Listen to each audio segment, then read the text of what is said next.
Hey, how's it going, guys? So Scanline Society here.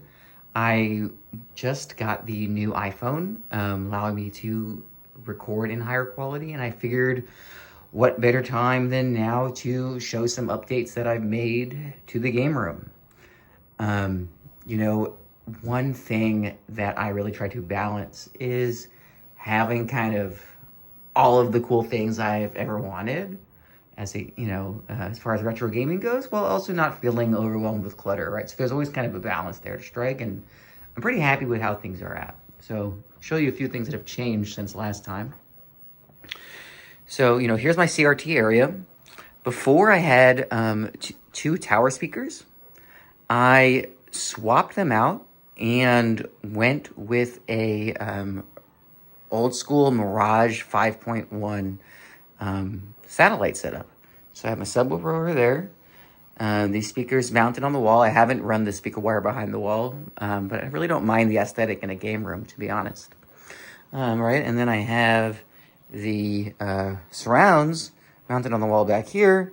You see a little bit of wire on the wall, but most of it kind of just runs under the carpet. So this is really neat because allows 5.1 for games and movies. So just a little bit of background there, right? Starting with like the Super Nintendo and going forward, a lot of games are encoded with Pro Logic Surround. So even games from, the early 90s, Donkey Kong Country or Star Fox, you'll get pretty active surround sound. And then on specifically on like original Xbox, you get Dolby Digital discrete surround. So any game on OG Xbox is definitely a treat. I also was able to get it so that my Laserdisc player is working flawlessly with surround sound as well. There's more hoops to jump through to get Dolby Digital working there, but through this older Denon receiver that has that RF modulator, surround sound works beautifully. And then I also picked up this old school Sony DVD player. It's from 2004, so kind of, when DVD was at its peak. So it has a lot of audio and video output options. Now, as far as the PC monitor goes, I actually put my Sony CRT monitor in my closet. I just felt like it was just too cluttery. And I replaced it with this Dell 2007 FPB. It's a 1600 by 1200 IPS monitor, so 20 inches. What I really like about it is, it's the same size as the CRT, same resolution. You don't get that great depth, but it can just hide away in the corner versus just really kind of overwhelming the space. Like here's Half-Life 2 running at 1600 by 1200. But I can just push it down when it's not in place. And honestly, like when I'm sitting here playing, I don't even notice it's there. Versus, I'll be honest, like with two CRTs side by side, it just felt a little bit too cluttered for my personal taste. Right, so even like the center speaker sits right in front of the keyboard and mouse. And when I'm PC gaming, again, I can just pull out the keyboard and mouse from over here, pull out my lap desk, sit in the beanbag, and enjoy some games. So back here, small change, but I actually think I found my end game plasma. Before, you might remember I had a Panasonic S60, and the reason for the S60 was it is the lowest, has the lowest input lag of Panasonic's 2013 models, and they did get better each year. So even though it's lower end than the ST60 or ZT60 or VT60, the input lag being significantly lower makes it better for a gaming purpose. Only downside with the S60 is if you want to play, I have blackout curtains, so it certainly can get a better experience there. But sometimes you just want the curtains open. The S60 has no anti-glare filter, so pretty unusable with the curtains open. The only exception there was for Costco and Sam's Club, there was a version called the Panasonic S64. It is the same TV as the S60, same low input lag. I've tested this at 32.89 milliseconds, right under 2 frames.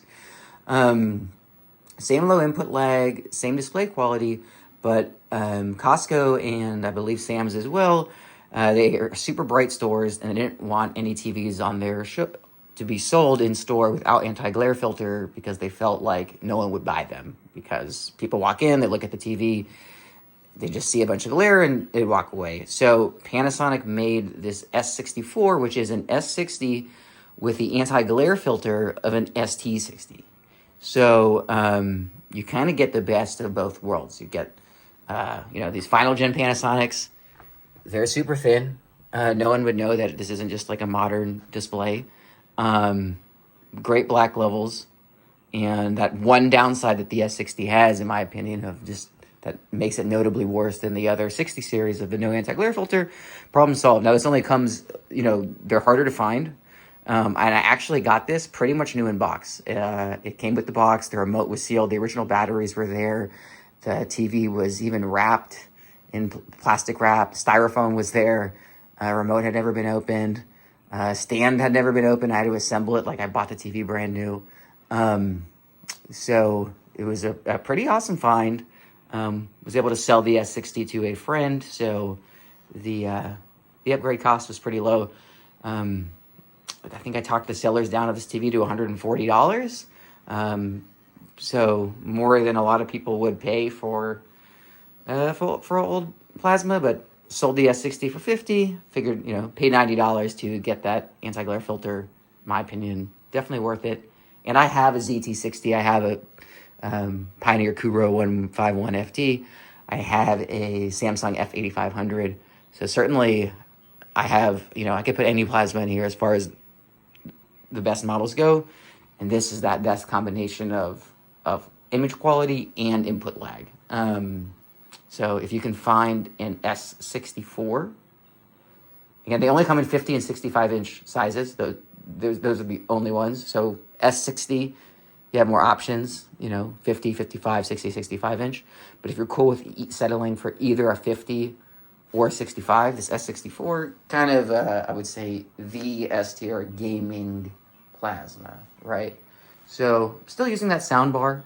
I could hook it up. I could figure out a way to get the surround sound working, but I like the fact that with the sound bar, which still gives me pretty good sound quality, I can have both TVs going with good sound at the same time. So there's that benefit there. As far as really updates to the room, that is mainly it. One little touch I added was to kind of complete that time machine vibe. I added a 1999 calendar. Kind of gives you the vibe that you're always in always at a set time.